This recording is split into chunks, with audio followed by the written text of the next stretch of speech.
아니 그래 선거한다고 고생했는데도 지금 더 바빠졌어요. 아, 예, 그렇습니다. 난 이렇게 바쁜 줄 몰랐습니다, 사실은. 농담 삼아 얘기하자면은 시작부터 농담이 됐네. 네. 어제 지난 주말에 제 전임자인 김정은 국회의원님이 부산에 오셨어요. 그래서 저하고 저녁을 했는데 제가 농담 삼아 형님이 완전 힘들고 3대 업종이고 바쁘고 죽겠다. 왜 이런 걸 나한테 물려주셨냐 이렇게 질문했더니 이분이 또 센스 있게 대답을 하시더라고요. 네. 뭐라 그러시냐면 네. 그래 좋은 거면 내가 했지 니 주겠나? 고생 좀 해라. 고생 좀 해라. 막걸리 한잔 하면서. 아, 좋습니다. 예. 막걸리 좋아하죠. 막걸리 아주 좋아하죠. 우리 또 부산의 산성 막걸리가 유명한 거니까. 부산 산성 막걸리가 참 전국적으로 이제 경기도 행정부시사까지 지내시면서 여러 명의 대통령을 같이 일했다고 해야 되나요? 모셨어요. 지사까지 하면서 예, 예. 뭐 아니, 지사들 모셨어요. 모셨죠. 예. 청와대도 근무를 하셨고 청와대도 하니까 했고, 예, 예. 노무현 대통령 네. 노무현 대통령 어떻게 기억합니까? 노무현 대통령은 저는 사실 아주 제가 좋아합니다. 노무현 대통령은 문재인 대통령보다는 5계단 정도 높다 이렇게 생각을 하고 고민이 많으신 분이고 공부를 열심히 하는 분입니다. 저하고는 얽힌 에피소드가 상당히 많은데 인사결제를 올리면 이제 이지원 시스템이라고 하는 전자결제 시스템이 진행됩니다. 제가 인사수석실 선임행정관을 2년 했습니다. 1년 11개월 했는데 인사결제를 올리면 결제가 새벽 3시, 3시 반 이럴 때 주로 결제가 내려오는 거예요. 시간이 다 찍힙니다. 결제하면.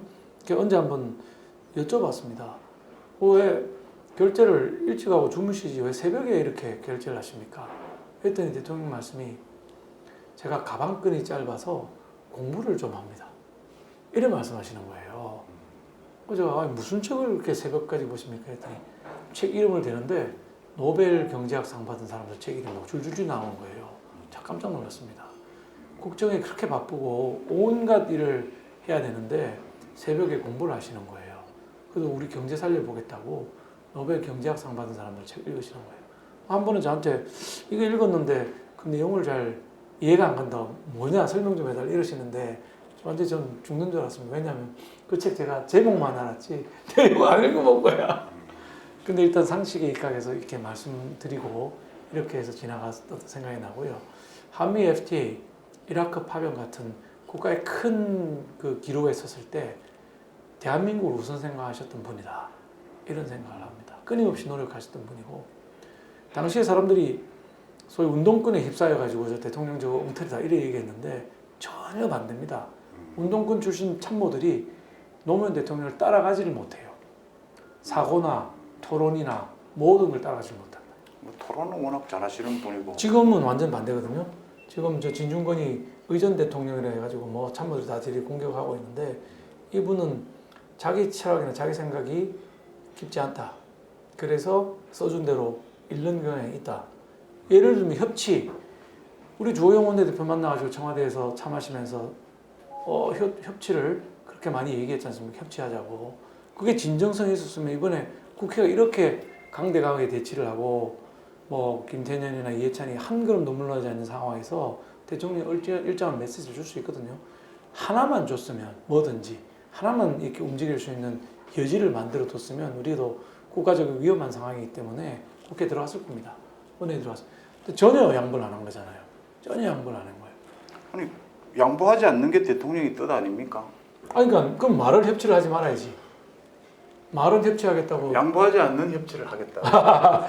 그럼 협치란 단어의 개념을 바꾼 거죠. 사전에 이거 다시 어떻게 써야 보십니까? 이제 노무현 대통령과 문재인 대통령 얘기가 나왔으니까 국가를 생각하고 노무현 대통령의 좌우를 넘어선 어떤 결정들 네. 또 검찰에 대해서 과도한 균형 잡힌 개혁을 하려고 했죠.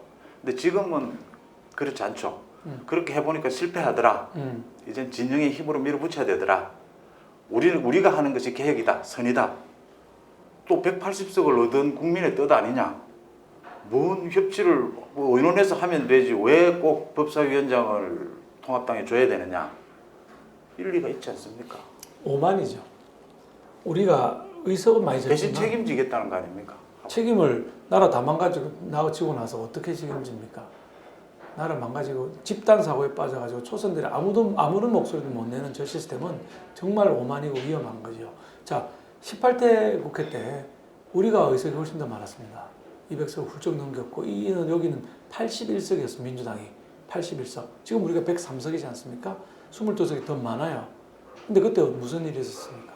우리는 법사위원장을 포함한 7개 상임위원장제를 주면서 협치를 추구해 간 거죠. 그게 바보 같았다는 거 아닙니까 지금? 그건 아니죠. 그게 바보면 국회 없애버려야지 뭐. 한 당으로 다 가져가고 그냥 입법부와 행정부가 한 당으로 가서 그냥 자기 원하는 대로 가는 거죠. 견제와 균형이라고 하는 민주주의의 원리를 정면으로 부정하고 있는 것이죠. 저는 뭐 이번 사태는 정말 대통령께서 잘못하셨다. 조국 장관이 지난해에 네. 뭐 여러 번 기자회견을 통해서 우리가 개인적인 아픔은 있는 거예요. 네. 있는데 참 좀 위선적인 모습은 이 친구면서도 좀 놀랬죠. 저희 동기 중에 서울대학교 법과대학 학장이 있습니다. 학장이 조국 사태 직후에 부친상을 당했어요. 그래서 이제 저희 동기들이 아마 굉장히 많은 사람들이 왔습니다. 상가에 쭉 이렇게 크게 테이블 잡아가지고 앉아 있는데 이구동성으로 너는 알았냐? 전부 몰랐다는 거야. 항상 공자님 말씀하니 자기 삶도 그러리라고 다들 믿었던 거죠. 그 앉아있던 사람 100여 명 가까운 사람들 누구도 양파처럼 까지는 조국 사태를 눈치채거나 알았다는 사람이 아무도 없었습니다.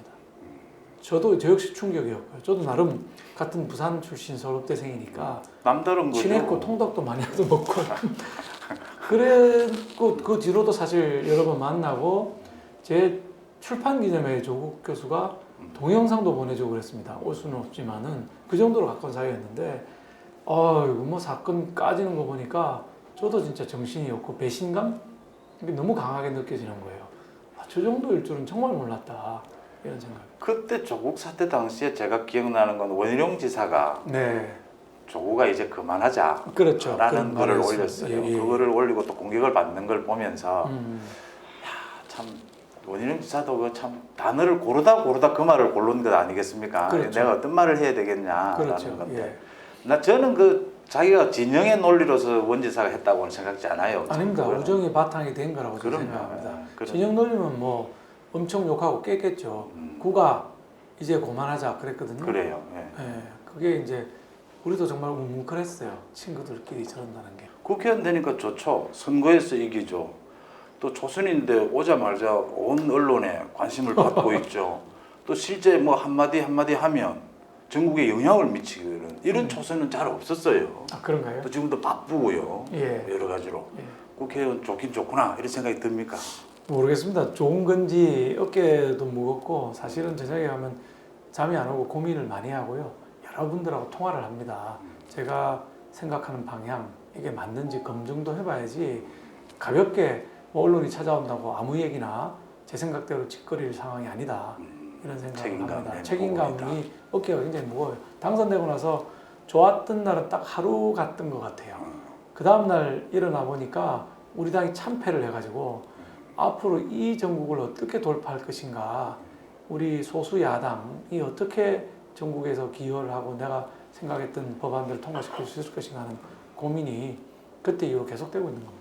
이번 총선 선거는 두 번째잖아요. 네. 고향에서 이제 선거를 치렀어요. 그렇습니다. 저번에는 경기도에서 하셨고 네, 직장 있는 데서. 고향에서 선거를 하니까 아무래도 마음이 좀 푸근하죠. 이게 뭐 지지하는 사람이든 아는 사람이든 그렇죠. 다 아무래도 고향분이다 이렇게 생각합니다. 아무래도 저희 집이 있고 가족이 있고 또 이제 초중고를 제가 부산에서 나왔으니까 동창의 의미라는 게 선거 치러 보니까 야 이런 거구나 하는 생각이 처음으로 드는 거예요. 수원에 출마했을 때는 동창이 탈탈 털어도 10명도 안 되는 거예요. 초중고 다 합쳐서. 묻지만 내 편이 있다라는 게 그럼요. 우리 동네에 먹골시장이라고 하는 오래된 전통시장이 있는데 그 전통시장에 이렇게 걸어가면 가게 주인, 심지어 자판에서 채소 팔고 있는 분까지 우리 대연초등학교 선배예요. 그 가면 전 선배님 이러고 후배 왔나 이러고 악수하고 이러는데 야 이런 기분은 고향 아니면 도저히 느낄 수 없는 거고 그게 바탕이 돼서 제가 지금 10% 이상 나는 11.4% 압도적인 승리를 거두었던 원인이 학교 동창 인맥 이게 제일 컸다고 생각합니다. 선거 하시면서 네. 진짜 이제 고향 마을을 예전과 다른 각도에서 다녀보셨을 거 아니에요? 그렇습니다. 네. 우암동도 가셨을 테고 문현동도 가셨을 테고 네. 느낌이 좀 많았을 거예요. 그렇죠. 예, 제가 문현동 판잣집에서 태어난 사람입니다. 그리고 대연초등학교를 나와서 문현동, 대연동은 눈 감고도 찾아가고 걸어가는 동네입니다. 근데 선거 막판에 선거구 조정이 돼갖고 4개 동이 저한테 이제 배당이 돼 들어왔습니다. 정말 황당하죠. 한 달쯤 남았는데 4개 동이 새로 들어온 거예요. 그랬죠. 그러니까 새로 이제 그분들 접촉을 해야 돼가지고 제가 하루 이틀 첫 이틀을 잡아서 혼자서 그 4개 동을 쭉 종일 아침 6시 반부터 시작해서 저녁 6시 반까지 계속 걸어 다녔습니다. 이틀 동안. 왜냐하면 지역에 들어오게 되면 이걸 공부로 하는 게 아니고 몸으로 느껴야 돼요. 이 동네는 어떤 동네다. 이걸 몸으로 쫙 느껴야 되기 때문에 아무도 안 데리고 혼자서 딱 이틀을 걸어 다니면서 4개 동을 다 걸었어요. 근데 그 중에 눈물 나는 일이 있는데 우암동이라는 동네가 있습니다. 우암동이 한국 현대사의 질곡, 어려움, 아픔을 온몸으로 받은 동네가 됩니다. 뭐냐? 이 우암동이 소우자잖아요. 이 우암동에 뭐가 있었냐면 소막사가 19동이 있었는데 일제시대에 일본 놈들이 우리 소를 강탈해 가기 위해서 그 이제 적기부두니까 적기부두에 배를 대고 소를 실어 가려면은 전국에서 소를 끌어와가지고 재워야 되는 거라. 그래서 우암이 된 거예요. 그래서 이제 그 소를 실어 나가는 적기부두가 있었거든요. 그러니까 일제시대 공출을 당하는 이 대상, 수탈의 대상 이 됐던 동네가 우암동입니다. 근데 그렇죠. 적기가 그 이제 우암동에 19동에 이제 소막사가 있는데 이게 그 다음에 뭘로 이용되냐면 6.25 때 부산에서 가장 큰 피난민촌이 있었던 곳이 우암동이에요. 그렇죠. 왜? 지붕도 있는 집이 없는데 소막사는 지붕이 있었거든. 그러니까 그걸로 대거 몰려 들어갔고 넘쳐가지고 미군들이 이제 텐트를 쳐줍니다 옆에. 처음 듣는 이야기네요. 엄청나게 많은 사람들이 왔거든요. 그래서 거기다가 병이 막 창궐하니까 스웨덴이 그 의료선을 보내가지고 적기부대에 배를 대고 그 안에 이 병원을 짓습니다. 스웨덴 부산 병원이 그 우암동에 적기부대 앞에 있었던 거죠. 이유가 병이 많으니까 피난민들 때문에. 그러니까 피난민촌으로 엄청나게 고생을 한 곳이에요. 또 그 안에 뭐가 있었냐면은 그 우암동 그 소막사 안에서 이중섭 선생이 소그림을 그립니다. 거기에서 소그림이 거기서 나온 거예요. 소막사 안에서. 그 확실한 거죠? 100% 확실하죠. 그다음에 결정적으로 이제 대한민국이 수출 입국 시대로 진입하면서 그 동네 전부 컨테이너 부두로 바뀝니다. 그렇죠. 대형 컨테이너를 실은 이 트럭이 빠른 속도로 지나가니까 유리창이 깨지고 벽에 금이 가고 고생을 진탕하는 거예요. 보세요. 일제 수탈기, 강점기부터 시작해서 우리 수출 입국 최근까지 이 동네는 고생이란 고생은 혼자서 다 몸으로 받았는데 골목은 두 사람이 교행할 수 없을 정도로 좁아요. 혼자 지나가야지 돼. 지금도 그렇죠. 지금도 그래요. 지금도. 제가 학창 시절에 저도 그 친구들이 있어서 우암동을 놀러 가면 가장 기억에 남는 게 한 골목에 화장실이 한 개 있어요. 맞아요. 지금도 그런지 지금도 좀 공동 많이 화장실. 바뀌지 않았어요? 지금도 공동 화장실을 뭐 만들어줬어요. 마트도 크게 생기고 했던데. 조금 좋아졌지만 그때 그 수준에서 크게 변하지 않은. 그럼 화장실에 가면 어르신이 안에 들어가 계시면 시간이 좀 오래 걸리는 경우가 있지 않습니까? 그럼 밖에서 기다려야 되는 거예요, 그 화장실을. 예. 그래서 부엌에다 소변도 보고 이랬던 기억이 있는데. 지금 이제 그 당시에 공동 화장실이 굉장히 깨끗하게 커지긴 했어요. 그 동네 제일 좋은 시설이 공동 화장실입니다. 지금 집들은 여전히 전체를 바꿀 수가 바꿀 수 없으니까. 없으니까. 그래서 저는 그 길을 걸으면서 정말 눈물이 났어요. 어린 시절 생각도 났을 테고. 어린 시절 제가 자랐던 판자 쪽 기억도 나지만 이게 대한민국 역사의 아픔을 모두 간직했잖아. 근데 우리가 한 번도 발전을 못 시키는 거라. 그렇잖아요. 부산에서 제일 낙후된 동네거든. 그래서 여기는 내가 발전을 시켜줘야 되겠다. 뭐 이런 생각을 하게 된 거지. 그런 동네입니다, 진짜로. 너무 미안한 거야, 솔직히 말해서. 사실 부산이 피난민들이 많이 모였고 사실은 우암동도 그렇지만 아이고 우리 막걸리 한잔 합시다. 그렇죠. 예.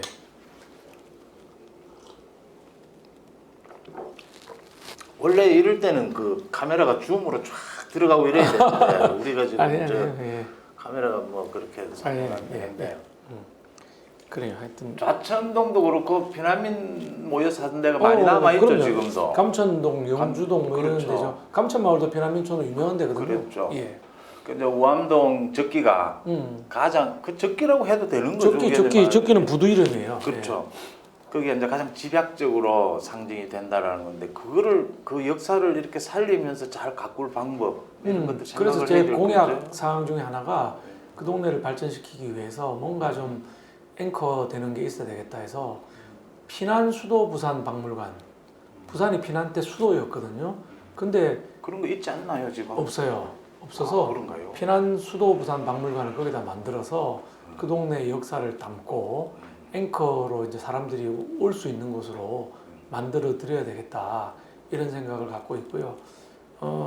그 건너편 지금 컨테이너 부두들이 부산의 신항, 가덕 신항으로 다 이전을 하고 있습니다. 그렇죠. 이전하고 나면 부두가 비게 적기 부두가 비어요. 있죠. 그 유명한 적기 부두가 그러면은 거기다가 컨테이너를 쌓아서 카페와 식당과 커피숍과 뭐 저기 서점과 옷집이 들어선 서울에 보면 이제 카먼 그라운드라서 건대 앞에 그런 곳 있죠. 아주 핫플레이스가 돼 있는데 그 건대 앞 핫플레이스는 컨테이너를 쌓았다 뿐이지 컨테이너하고는 아무 상관도 없는 동네예요.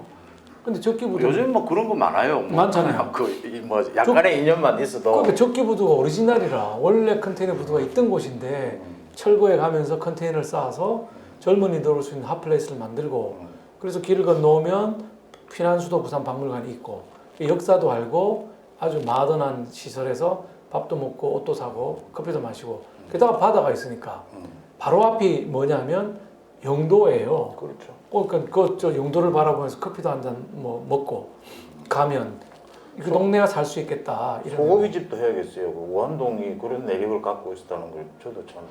우암동이 지금 너무 가난해서 소고기집이 없어요. 그러네. 주로 삼겹살 집과 떡볶이 집이. 이중섭의 소그림을 뭐 카피라도 하나 걸어놓고. 그렇죠. 그 내용. 그리고 거기 또 유명한 게 윤영화 선생의 보리밭이라고 하는 가곡이 있어요. 네. 보리밭 사이길로. 보리밭. 사이길로 걸어가면 거기도 거기서 작곡이 된 거예요. 그분도 거기 보리밭이 있지는 않은데. 아니요 감만동 그 부두 옆에 동네가 전부 보리밭 쫙 있던 데랍니다. 그 당시에 그런가요? 사진을 제가 봤어요.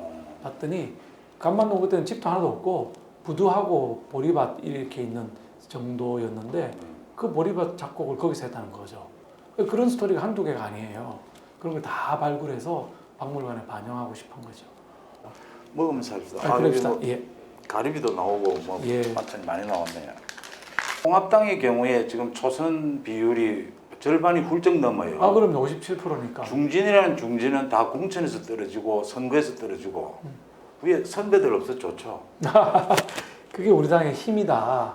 초선들이 지금 의총을 하면 절반 이상 발언을 하고 있고 초반에 기억하시겠지만 초선이 성명서를 내서 의총 소집을 요구해서 2번이나 초반에 성취를 한 일이 있었습니다. 그걸 다 주도하셨잖아요. 뭐 제가 주도했죠. 주도했는데 그런 게 가능하고 지금 의총에서 발언 많이 하는 것이 개파가 무너지고 개파 보스가 없으니까 뭐 이렇게 자유롭게 발언을 하는데 이게 우리 당의 최고의 힘이다.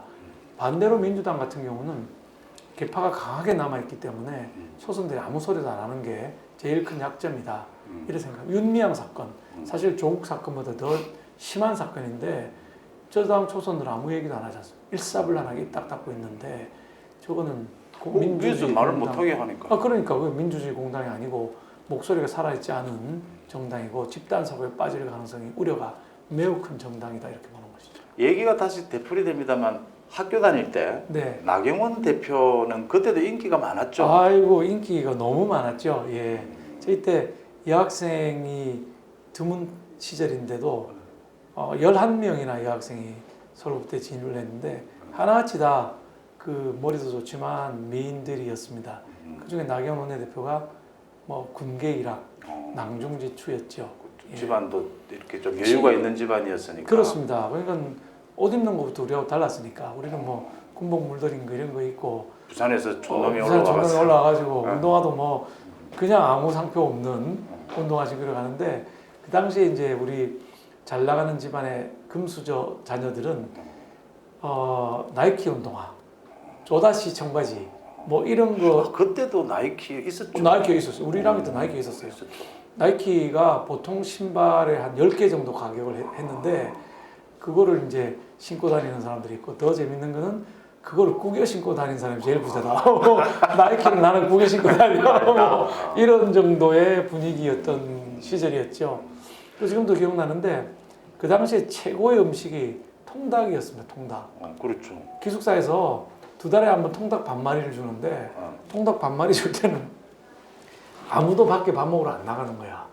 통닭 먹으려고. 그래서 기숙사에 줄이 쫙. 그때 월급을 받으면 아버지들이 통닭 사서 집에 갈 때입니다. 그래, 맞아요. 지금 듣는 시청자들은 뭔 꼰대 같은 소리 하나 하지만 네. 그 당시 그 정도로 우리의 삶의 질이 80년대 초반 이야기니까. 초반에 질이 형편없었던 것이죠. 예. 조국 전 장관도 동창이신데 네. 조국 전 장관은 집안에 좀 여유가 있었어요. 있었습니다. 좀 네. 괜찮았겠죠? 그 여유가 아주 많아가지고 저는 부산에도 저런 부자가 있나라는 생각을 할 정도로, 왜냐면 제 아버지는 그 제가 대학 4년 다닐 때 몇 번 못 올라오셨거든. 올라오면 자야 되니까 숙박비도 들고 차비도 들고 막 복잡하잖아요. 근데 조국 교수의 아버님은 여러 번 올라오셨고 조국 아버지가 온 다음에 다 몰려갔다고. 다 몰려갔죠. 왜냐하면 통닭을 한 마리를 사주셨거든. 1인 1닭. 세상에. 1인 1닭. 기숙사에도 2달에 한 번 반마리 주는. 한 마리 할 나오는데. 아니, 개인이 올라오셔가지고 1인 1닭을 사주시니까 이건 정말 이런 호사가 없죠. 오신다 그러면 문 닫았지. 고기도 한번 사고 이렇게. 그럼요. 가다가 고기도 사고 통닭도 사고 하시는데 통닭 사면 1인 1닭을 사주시니까 그래서 차원이 달랐네. 차원이 달 그때 완전 의원님도 이번에 김종인 비대위원장 초청을 많이 받았죠. 최고위원 회의에 참석을 하라고, 참여를 하라고. 근데 사실은 예. 좀 거절하신 걸로 아는데. 몇 가지 제안이 있었는데 고사한 거는 맞습니다. 근데 저는 이제 이유가 제가 초선 모임들을 만들어 가지고 2번의 성명서를 내고 그 뭐 지명을 받거나 투표로 당선된 건 아니지만 사실상의 초선 모임의 간사 역할을 해왔지 않습니까? 그랬는데 지도부로 어떤 형태로든지 자리를 꿰차고 들어가게 되면 제 순수성이 의심받을 수 있겠다. 쟤는 그거 하려고 그거 했냐? 뭐 이 비대위원 하려고 또는 뭐 비대위원장 비서실장 하려고 그거 했냐? 이런 말을 듣게 될 거라는 우려가 좀 있었고요. 저는 비대위원이든 비대위원 비서실장이든 무슨 뭐 위원회 위원장이든 이런 자리보다 초선 의원들의 목소리를 엮어내는 역할이 지금 우리 당에서는 더 중요하다. 이렇게 판단을 했기 때문에 말씀 주신 몇 가지 자리들 다 고사를 했었죠. 김종인 비대위원장이 상당히 진보 쪽이고 예. 그래서 정치적 성향이 같다고는 할 수 없고요. 네. 그다음 두 번째로 대권 후보나 유력한 정치인이 아닌 김종인 비대위원장의 끝은 그렇게 훌륭하지 않을 거니까 한 1년 뒤를 보고 길게 보고 거절하신 건 아니냐. 아니에요. 제가 뭐 그렇게 정치를 계산으로 하는 사람은 아닌데 아까 말씀드린 요인들이 제일 큰 요인이었고 제가 또 초선으로 정치 경력이 일천하지 않습니까? 그래서 저보다 더 좋은 분들이 많은데 저까지 초반에 나갈 필요는 없겠다 생각을 한 겁니다. 예.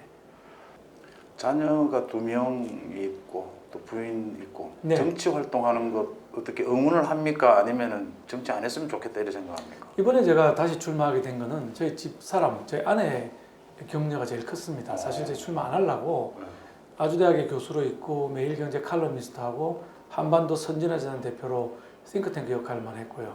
저는 제 역할이 싱크탱크로 딱 맞다. 칼럼 쓰고 글 쓰고 토론하고 이거라고 생각했는데 어느 날 저녁에 집사람이 이런 얘기를 하는 거예요. 밥을 먹는데 둘이서 당신 이러다가 나라가 너무 위기인데 나중에 미안하지 않겠느냐 이러는 거예요. 우리 애들한테. 무슨 소리야 이랬더니 당신 지금 피하고 있는 것 같아 이러는 거야.